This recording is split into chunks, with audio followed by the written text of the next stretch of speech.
à toutes et à tous et nous voilà retournés au circuit du Nürburgring, donc à l'accoutumée, on le retrouve souvent dans les Manufacturers Series. Ça va être le dernier Grand Prix de cette série des Manufacturers Series en groupe 3. Donc sur cette version du Nürburgring, on va se retrouver sur la version ce qu'on appelle GP Streck. Donc voilà, donc le Nürburgring, pour un peu rappel, donc c'est l'un des circuits de course les plus légendaires au monde, qui est situé dans les montagnes d'Eifel en Allemagne. Donc il se compose de deux sections principales, le Grand Prix Nürburgring, le Nordschleife, donc la boucle nord, c'est celui qui est très long, qu'on a fait la saison dernière en début de Grand Prix, donc voilà, qui fait un peu plus de 20 km. Et on a la composition du Nürburgring, la version GP Streck, donc qui est le circuit du Grand Prix de Formule 1 que l'on retrouve chaque année en Formule 1. Voilà, donc nous, ce qui va nous concerner, eh bien, c'est la boucle donc Streck, qui est une longueur de 5 km 100, voilà. Donc au niveau des caractéristiques, donc il a été construit en 1984 pour accueillir des événements modernes de Formule 1. Ce circuit est plus court, plus large et plus sécurisé que le Nordschleife. Voilà, il combine des lignes droites rapides avec des virages techniques, rendant le tracé exigeant mais accessible pour les pilotes et les professionnels. Au niveau de la culture et de l'influence, le Nürburgring, donc c'est un symbole de l'endurance et de l'habilité donc dans le sport automobile. De nombreux constructeurs automobiles utilisent le circuit pour tester les performances des véhicules, ce qui en fait un baromètre donc non officiel de la vitesse et de la maniabilité des voitures. De plus, il est devenu aussi un lieu de pèlerinage pour tous les amateurs de voitures du monde entier. Voilà, il reste un mélange fascinant de défis historiques et de modernité, continuant d'attirer tous les pilotes et de toutes disciplines. Voilà, donc c'est sur ce circuit modèle donc Formule 1 que nous allons nous retrouver sur ce dernier Grand Prix. Je suis assez à l'aise, malgré qu'il soit quand même très technique. On va essayer de faire déjà une bonne qualification sur ce Grand Prix au départ. Et puis ensuite, on va essayer de faire un bon Grand Prix aussi derrière et de faire des performances, voire de bonnes performances. On a souvenir quand même que la saison dernière, j'avais fait quand même une arrivée qui était pas mal en fin de Grand Prix. Et voilà, où j'ai rencontré parfois aussi des petites erreurs.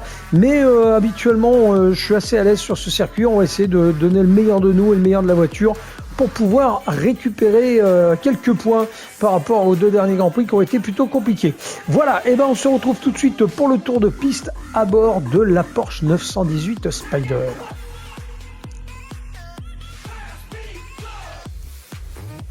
Et bien pour ce tour de piste, nous allons le faire à bord de cette super sport, donc qui est la 918 donc Spyder de chez Porsche. Donc c'est une supercar qui a été présentée pour la marque en 2011.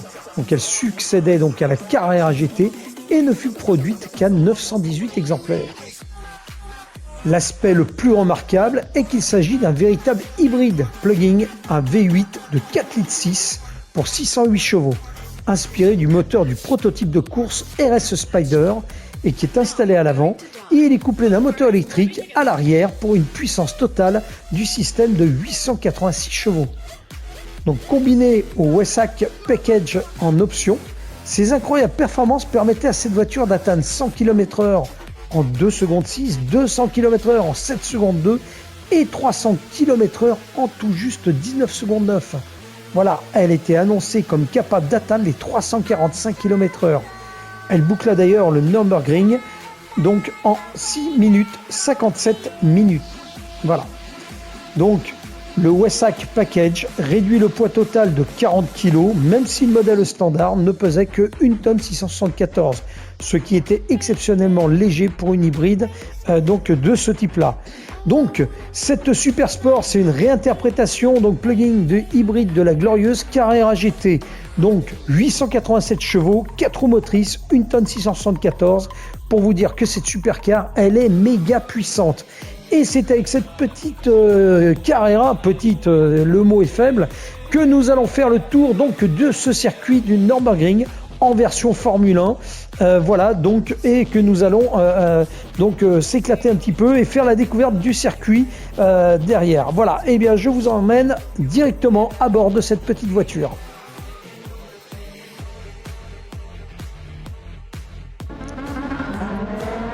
Et bien c'est parti pour ce petit tour de piste. Donc on arrive sur cette chicane juste avant la ligne droite descente qu'on connaît, hein. D'habitude on part sur la gauche sur la version longue du Grand Prix. Et bien là nous allons aller sur la droite attaquer la ligne droite des stands. Donc c'est une grande ligne droite qui nous permet d'une belle accélération. Donc là on va faire très attention, on passe devant les stands. Juste après il faudra bien freiner à 150-200 mètres environ, pour être sûr de pouvoir tout de suite prendre le virage sur la droite. Donc le virage qui est très dangereux, qui est en cuvette. Ouais, hop là, ouais. Je pars un peu loin. L'intérêt là, c'est de garder quand même la corde du virage. Ensuite, on a un double gauche donc qui se fait tout en accélérant. On freine à peine à l'entrée du virage. Et le reste se fait sur de l'accélération, on va dire, modérée, de façon à garder quand même un petit peu de vélocité dans les roues de la voiture pour pouvoir redémarrer tout de suite derrière. Ensuite, on remet pleine charge sur cette portion où là on va en freiner tout de suite pour prendre à gauche et tout de suite à droite derrière, dans lequel il ne faut pas se louper non plus, sinon c'est le bac à sable assuré à gauche. Là on a voilà un gauche assez long. Ensuite on a un virage gauche, on a un virage droite juste avant, excusez-moi.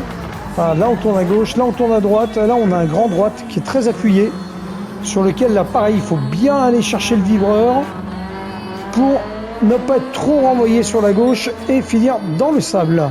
Là on peut mettre pleine charge sur cette portion. Ici cette chicane, si on la prend bien, et ben en fait on peut la prendre à fond.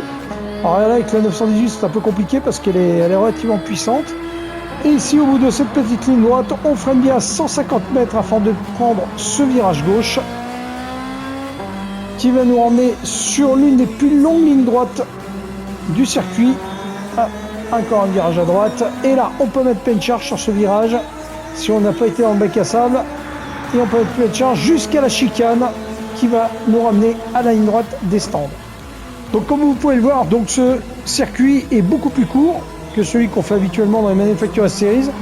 Il en demeure pas moins compliqué, il faut faire très attention, les virages sont très piégeurs. Voilà, on a vraiment un circuit qui est agréable en même temps à conduire. C'est celui qu'emprunte la Formule 1 chaque année. Ma foi, on va voir ce qu'on va faire pendant le Grand Prix avec la Porsche. Mais voilà ce que ça peut donner en matière de tour de circuit. Vous l'avez découvert.